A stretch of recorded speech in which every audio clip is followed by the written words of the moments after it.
Olá pessoal, tudo bem com vocês? Eu sou o professor Tiago Torres, sou professor de Direito Constitucional aqui do curso Max Concursos. Vocês que estão aí, do outro lado da telinha, pela internet, assistindo às nossas aulas, sejam todos muito bem-vindos, ok? Bom, o objetivo dessa nossa primeira aula é prepararmos aqui todo o conteúdo de Direito Constitucional, fazer uma introdução ao estudo direcionado à disciplina de Direito Constitucional para o concurso do INSS. Este concurso, pessoal, do INSS, ele vai trazer possivelmente algumas alterações importantes no novo concurso em relação ao concurso passado de 2012. Explico para vocês. No concurso de 2012, a instituição organizadora era a Fundação Carlos Chagas.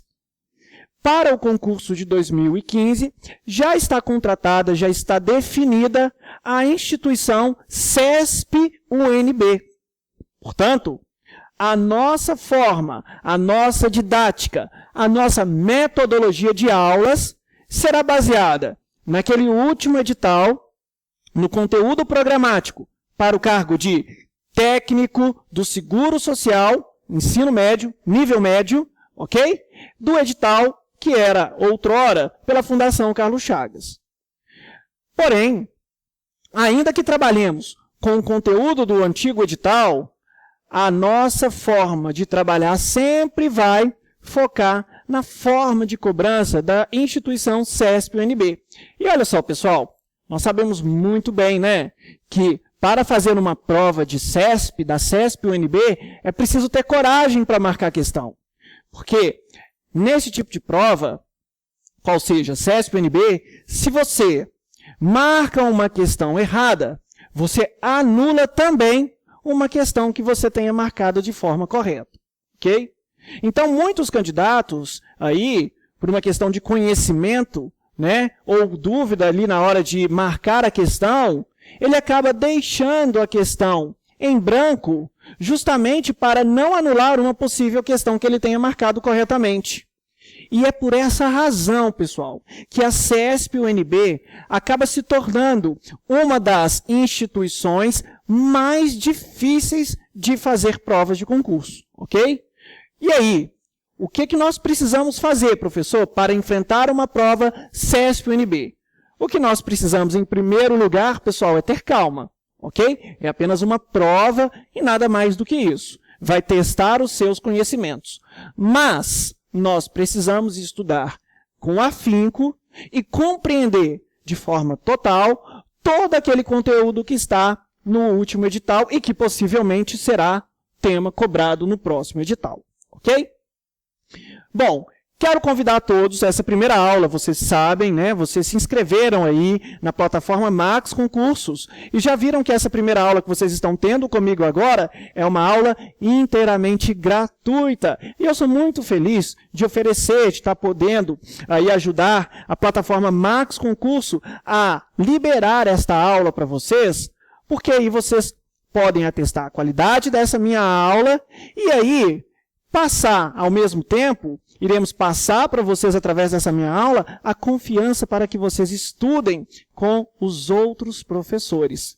E olha, os outros professores também são professores de excelência, professores altamente renomados e capacitados para fazer você compreender a matéria e, mais do que isso, marcar a questão correta, para que você seja aí aprovado e que no futuro você seja um técnico do Seguro Social, ok? Então aí, na plataforma Max Concursos, nós vamos ter aí aulas não só de Direito Constitucional, mas de Direito Administrativo, vamos ter aulas da Lei 8.112, que certamente será tema de cobrança do novo concurso, É o Estatuto dos Servidores Públicos Federais, ok? Vamos ter português, interpretação de texto, e olha, teremos direito previdenciário com uma professora sensacional, ok? E olha, raciocínio lógico também com o professor Valmir, vocês vão adorar também, não só porque ele é muito bom. Você vai aprender brincando raciocínio lógico, você vai estar preparados. Vocês estarão preparados para fazer qualquer questão de raciocínio lógico com o professor Valmir, como também vocês darão muitas risadas na aula dele. É muito engraçado. E olha, tenho certeza, se vocês comprarem, adquirirem todo o curso da Max com cursos voltado para o INSS, vocês serão aprovados, ok? Então vamos lá. Direito Constitucional, que é a minha disciplina. Primeiro ponto que a gente deve levar em consideração aqui é analisar quais são os pontos que serão cobrados, que foram temas do último edital. Então nós temos lá, direito constitucional, nós temos os direitos e deveres individuais, as garantias, não é isso? É até um conteúdo relativamente pequeno, se você for olhar o direito constitucional em relação ao direito administrativo, que é bem mais amplo. Porém, lá no conteúdo de direito administrativo, no primeiro ponto, se vocês observarem, vocês verão que está lá conceito de Estado, forma de governo, república, ok? Então, há um ponto, aquele ponto número 1, o ponto 1 de direito administrativo. Trata-se de um ponto que eu, Tiago Torres, professor de Direito Constitucional, ministrarei para vocês, ok? A partir do ponto 2 de Direito Administrativo, será a professora de Direito Administrativo, ok? Então, hoje, essa aula gratuita, essa aula inaugural gratuita, nós vamos aprender, nós vamos conceituar o Estado, ok? Então, nossa primeira aula, acompanhe aqui comigo no quadro, ok? Nossa primeira aula, nós vamos trabalhar o conceito de Estado. O conceito de Estado. E por quê, né, gente? Vamos lá. Direito constitucional é o ramo do direito público que estuda o fenômeno do constitucionalismo, o fenômeno das constituições. E para a gente definir o que é uma Constituição, precisamos antes, pessoal, definir o que na verdade é um Estado. E quando a gente faz uma análise da palavra Constituição, a gente volta lá na forma infinitiva dessa palavra, ou seja, a gente vai verbalizar essa palavra, nós vamos no verbo constituir. E olha que interessante. O que se constitui? Né? O que é o verbo constituir? O que nos constitui é o que nos torna o que nós somos. Por exemplo, somos seres humanos, não somos seres humanos? Então nós nos constituímos de alguns elementos que nos tornam seres humanos.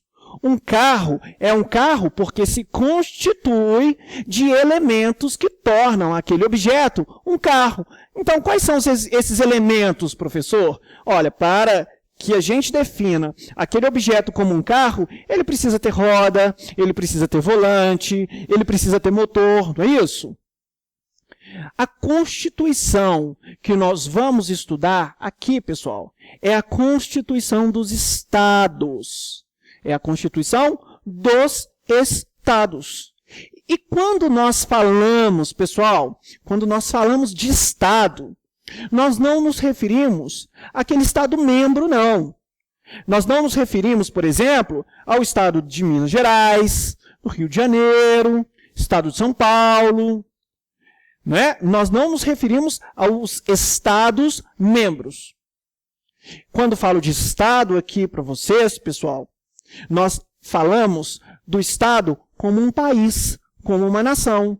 E aí falamos de Estados como o Brasil, como os Estados Unidos, como a França, como a Alemanha, como a Espanha, como a Itália, como o Japão, ok? E aí, para definirmos o que é Estado, precisamos entender do que esse Estado é constituído. Ora, para ser Estado, há a necessidade que haja ali alguns elementos. Esses elementos juntos definem, pessoal, o conceito de Estado. É o que faz com que aquele lugar, aquele povo, aquele território ali seja considerado um Estado, ok? Um Estado soberano. Pois bem, Então vamos lá, vamos estudar aí o conceito de Estado, os elementos de Estado, e vamos para o primeiro elemento, ok, pessoal? Primeiro elemento. Então, para ser Estado, é preciso que antes exista um povo, ok? O primeiro elemento de Estado, pessoal, o primeiro elemento de Estado é o povo, ok? E o que seria povo, hein, gente? Povo, será que aquele pessoal que está lá da arquibancada, torcendo pelo seu time nos estádios de futebol, será que aquele pessoal ali é povo? Será que povo é aquele pessoal que vai lá nas manifestações políticas, né? Será que aquele pessoal que está reivindicando alguma coisa, será que aquele pessoal ali é povo? Será que aquele pessoal que está lá exercendo o direito de reunião, que nós vamos estudar lá no artigo 5º, né, por ser tema também do nosso concurso, será que aquele pessoal que está exercendo o direito de reunião, ali, um exemplo, Marcha para Jesus ou Parada Gay, será que aquele pessoal ali é povo? Gente, sabe o que é povo? Povo é aquele que tem um vínculo jurídico, político com seu estado de origem, ok? Povo é aquele que tem um vínculo jurídico, político com seu estado de origem.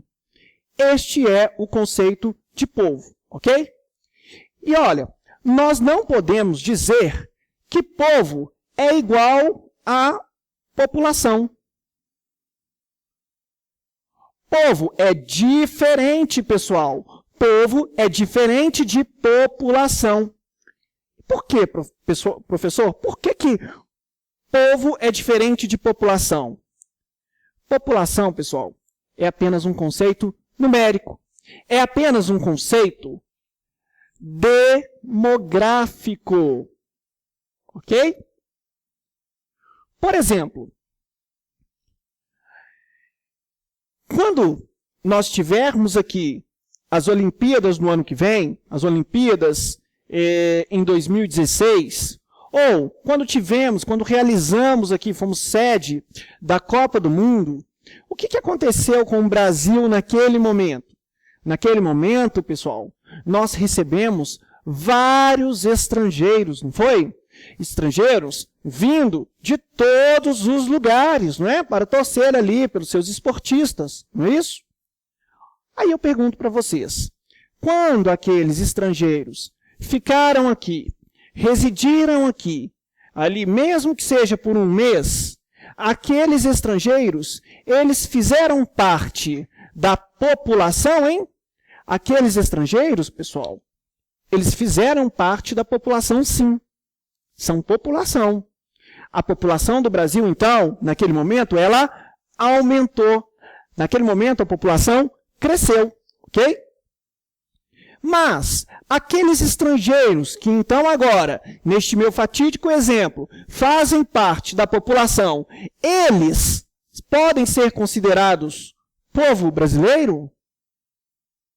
Obviamente que a resposta é não. Não é isso mesmo? E por que, hein, gente?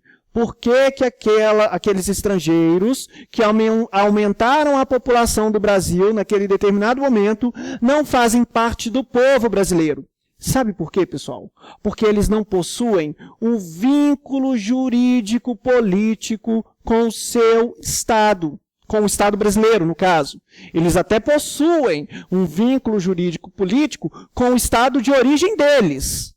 Mas eles não possuem um vínculo jurídico político com a República Federativa do Brasil. Portanto, não podem ser considerados como integrantes do povo brasileiro. Então, repetindo, o primeiro elemento que nós estamos estudando para que seja caracterizado um Estado é o elemento povo. Povo, vamos anotar aqui, povo é aquele... Para vocês nunca mais esquecerem, hein, pessoal? Povo é aquele que possui. É aquele que porta um vínculo jurídico jurídico político com o seu Estado, ok? Povo é aquele que possui um vínculo jurídico com o seu Estado. E aí vocês perguntam para mim, professor, o que seria este vínculo jurídico político? O que me liga ao meu estado de origem? Sabe o que é, pessoal? É aquilo que nós vamos estudar também lá no artigo 12 da Constituição Federal. Até por ser um direito fundamental. Não é isso? Lá no artigo 12, nós vamos estudar, sabe o que, pessoal? A nacionalidade, ok? Então, vejam só. Para ser caracterizado um Estado, eu preciso de ter um elemento chamado povo. Este elemento chamado povo é diferente de população, porquanto população é apenas um conceito demográfico, é um conceito numérico, ok? Lembrem dos estrangeiros que vieram aqui naquele período. Eles não são povo, mas eles fazem parte da população.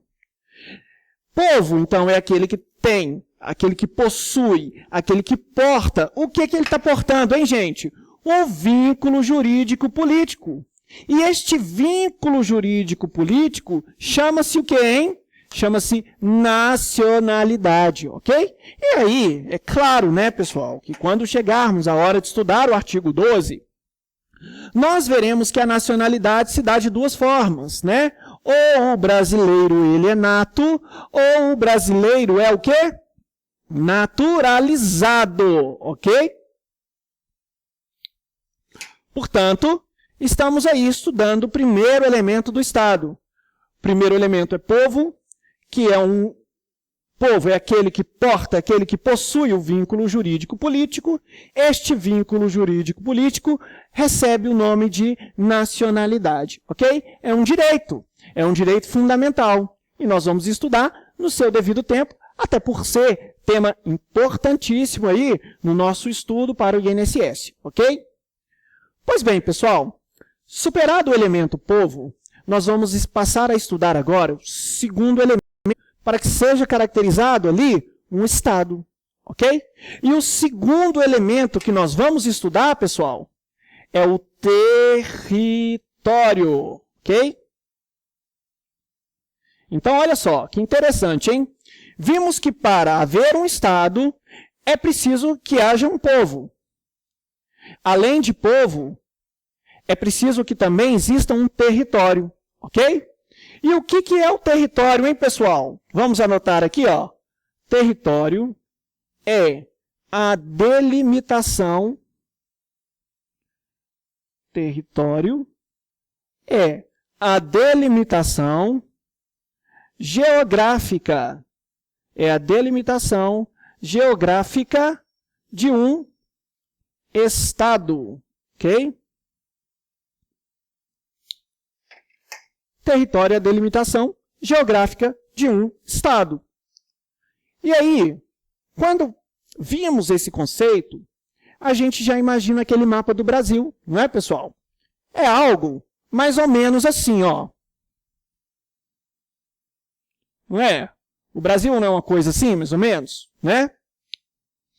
Bom, este mapa do Brasil, aquela extensão territorial do mapa do Brasil, que vocês conhecem, que vocês já estudaram lá em geografia, lá no ensino médio, na escola, não é isso? Esse mapa do Brasil, não é?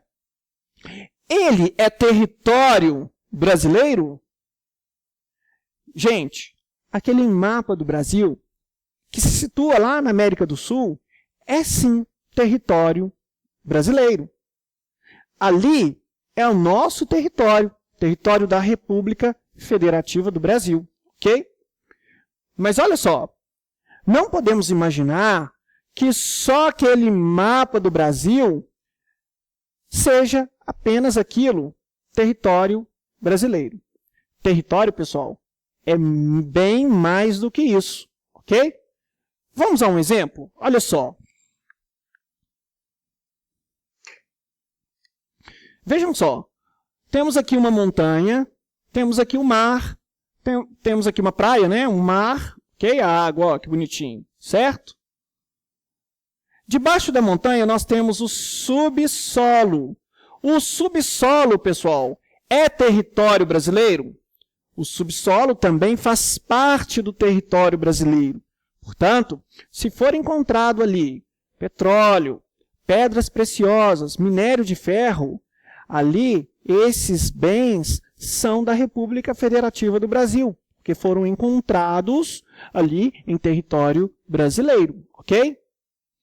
Pois bem, além do subsolo, né, nós temos aqui, ó, toda a extensão marítima, ok? É onde fica ali atracados, né? Me desculpem, os navios, os barcos, as embarcações, não é isso? Ali em alto mar, ó, é considerado extensão marítima, portanto, também faz parte do território brasileiro. Embaixo do mar, né, a gente chama de mar territorial, né, onde fica ali os cardumes de peixes e tudo, também faz parte do território brasileiro. Embaixo do mar territorial, nós temos também a chamada plataforma continental. Essa plataforma continental, gente, ela é importante. É lá onde encontram-se aí, ó, reservas de petróleo, ok? Jazidas de petróleo. E se ela foi encontrada aqui na plataforma continental, ela também faz parte, ela é do Brasil, logo, por fazer parte do território brasileiro. Mas não é só isso não, né, gente? Ó, temos também o quê? O espaço aéreo, ok? O espaço aéreo também faz parte do território do Brasil. Ó, que bonitinho, um avião aqui, ó. Um avião sobrevoando o espaço aéreo brasileiro, ok? Ele está entrando em território brasileiro. Ok, professor. Então, não é só o mapa do Brasil.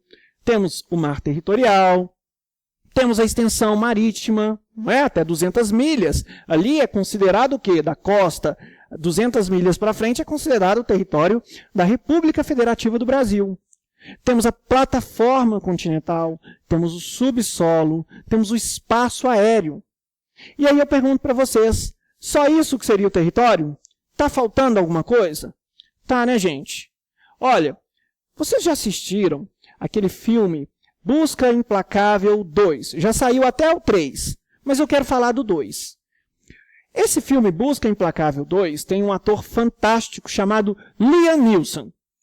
E o Liam Neeson, ele é um perito, ele é um policial, um investigador, né? Mas o que ele faz neste filme? Ele viaja com a família para um país europeu, ok? Lá, eles são sequestrados, a família dele, a esposa dele sofre um sequestro. Ele e a esposa acabam sofrendo um sequestro e ele é resgatado pela filha.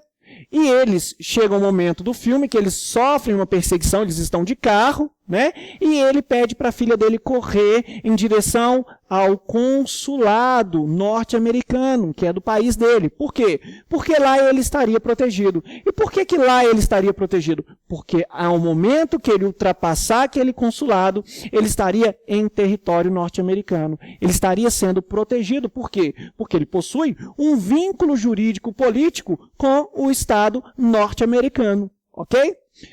O que eu quero dizer com isso, pessoal? Qual que é o raciocínio que nós temos que fazer em relação a isso? A República Federativa do Brasil tem variadas formas de território. Nós já estudamos. Mas os consulados também fazem parte do território brasileiro, ok? Então, nós temos territórios nossos, ok? Situados em outros estados, em outros países, e que ali, naquele território, vigora toda a legislação brasileira, ok? Se acontecer um crime dentro de um consulado brasileiro que se situa lá na América do Norte, aquele crime será regido pelas normas brasileiras, Por quê? Porque ali, trata-se de território brasileiro. Entendido? Pois bem, ainda nós temos outra forma de território. Não é apenas o mapa do Brasil, a extensão territorial, o espaço aéreo, a plataforma continental, o mar territorial, o subsolo. Não é só isso, não. Tem mais um outro elemento aí dentro de território, além dos consulados, é claro. Estamos falando aqui, pessoal, das embarcações e aeronaves federais.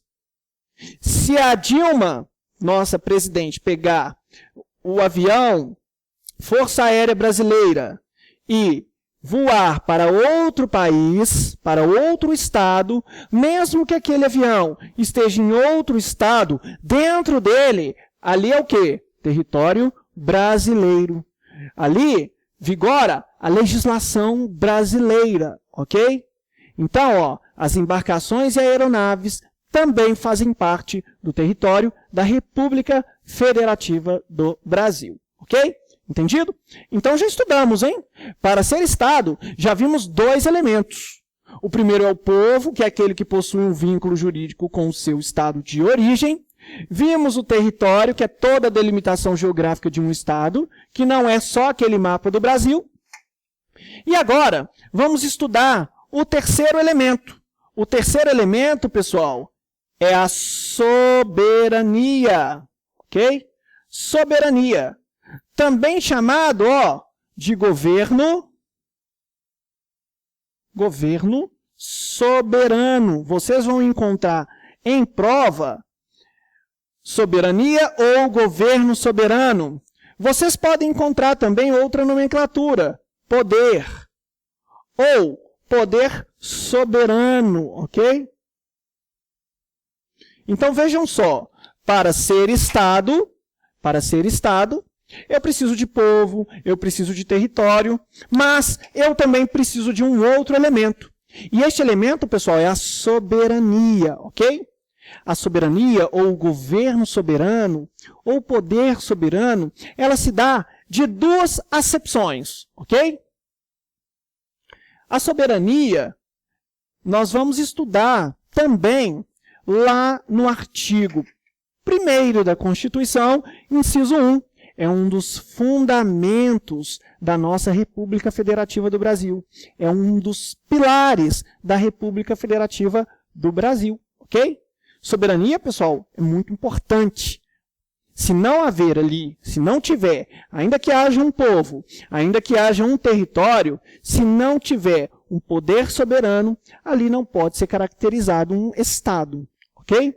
Para ser caracterizado o Estado, precisa de haver soberania. E a soberania, ela se dá em 2 acepções. A primeira acepção é a acepção interna. Primeira acepção interna. E a segunda acepção da soberania, pessoal, é a acepção externa. Ok? A soberania na acepção interna é o poder que um Estado tem de se autogovernar, de se autolegislar como bem entender, ok? Percebam vocês que a República Federativa do Brasil, no nosso Estado brasileiro, há um arcabouço gigantesco de leis, não é, pessoal? Nós temos muitas leis, isso. E essas leis, elas são aprovadas e elas passam por um processo legislativo de aprovação, não é isso? E por que elas são aprovadas e elas passam por um processo legislativo? Porque nós fizemos assim. Porque nós decidimos assim. Em algum momento, lá, e aí a gente volta lá no poder constituinte originário, houve uma Assembleia Constituinte que, ao elaborar a nossa Constituição, determinou que o procedimento, que o processo para a elaboração de leis deveria ser daquela forma, ok? E isso aconteceu internamente. Nenhum país definiu como que nós faríamos o nosso processo legislativo, não. fomos nós que decidimos desta forma. Ok? E por quê? Porque nós somos um Estado soberano e a soberania na acepção interna é o poder que um Estado tem de se autogovernar, de se autolegislar como bem entender. Ok? Mas, professor, e a soberania externa? O que seria a soberania externa? A soberania externa, pessoal, é a independência. É a independência de um Estado em relação ao outro. Ok? Nós, como Estado brasileiro, estamos no mesmo nível hierárquico que os demais Estados. Somos pessoas jurídicas de direito público internacional. Ok? Pessoa de direito público internacional. Isso significa, pessoal, que nenhum Estado exerce qualquer mando sobre o Estado brasileiro. Da mesma maneira, nós, Estado brasileiro, não exercemos qualquer tipo de poder em relação a outro Estado. Pois bem, aí vocês me falam, mas professor, e os Estados Unidos? E a China? Né? Eles exercem um poder de potência mundial, não é isso? Pessoal, eles são potência econômica. É apenas isso.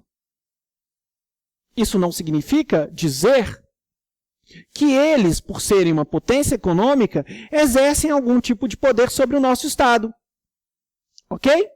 Se um dia nós, enquanto Estado brasileiro, não quisermos mais ter relação com esses países potencialmente econômicos, basta que a gente não queira, basta que a gente não sinalize. E é tão interessante isso, olha, essa questão da soberania é uma questão muito, muito, muito complicada e complexa, porque a soberania, ela choca-se constantemente com os direitos humanos, né? Então, há aqueles países, há aqueles estados em que a cultura deles é baseada em desrespeito ali aos direitos humanos, né? Então, quando a gente percebe ali, países em que há a condenação por traição, por apedrejamento, né? Isso para nós aqui, ocidentais, né? Isso acontece no lado oriental, isso para nós ocidentais é um grande desrespeito aos direitos humanos. E aí? Nós podemos fazer alguma coisa? Pessoal, nós não podemos fazer nada. Sabe por quê? Porque nós temos que respeitar a soberania de outros estados. Assim como eles também têm que respeitar a nossa soberania. Ok? Pois bem, este aqui, pessoal, são os 3 elementos clássicos para haver ali um estado.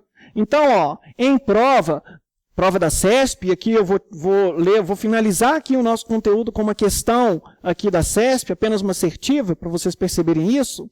A prova, ela cobra muito esses 3 elementos, ok? Mas ainda há um 4º elemento. E esse 4º elemento chama-se finalidade. A finalidade, pessoal, é a razão da existência do Estado.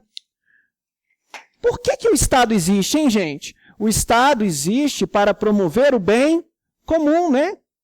O Estado existe para facilitar a vida das pessoas, ok? Para isso existe o Estado. Mas olha, em prova serão cobrados esses 3 elementos aqui de vocês, tá? Então, para haver ali um Estado, é preciso que haja um povo. Esse povo, além de povo, é preciso que nesse Estado tenha ali um território. E esse território é preciso que seja dotado de um poder soberano, ok? E aí, qual seria o conceito de Estado?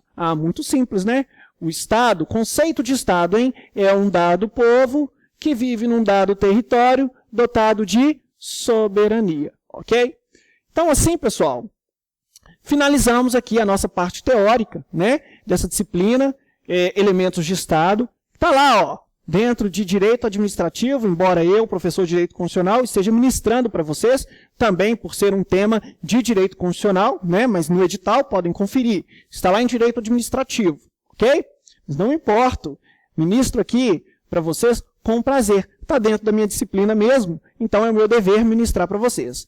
Então, já estudamos aqui o conceito de Estado, estudamos aqui um pouco dos seus elementos, ok? Agora, eu queria que vocês percebessem comigo como o CESP já cobrou isso, né? Claro que nós vimos de uma maneira mais profunda, e é assim que o nosso curso vai ser ao longo de todo o período mesmo, porque nós queremos que você seja aprovado, ok? E aí, ó, eu trouxe aqui uma questão, pode botar aí na tela, produção, bota aí na tela para o pessoal, ok? Vocês estão vendo aí, ó, é uma questão cobrada pelo CESP em 2010, olha aí, vejam aí, ó, INSS 2010, perito médico previdenciário. Vamos ler juntos aí na tela, ó. Povo, território e governo soberano são elementos do Estado? Então, julgue aí se está certo ou errado, ok? Vou repetir, hein? INSS 2010, perito médico previdenciário, a questão foi a seguinte. Povo, território e governo soberano são elementos do Estado? Certo ou errado? Volta a tela aqui para mim. Gente, está certo, né? Acabamos de ver isso aqui. Então, os elementos do Estado é povo, território, soberania, ok? Não esqueçam isso deve ser cobrado na próxima prova, ok? Ó, agradeço muito a vocês aí por terem dado atenção aqui à minha aula, ok?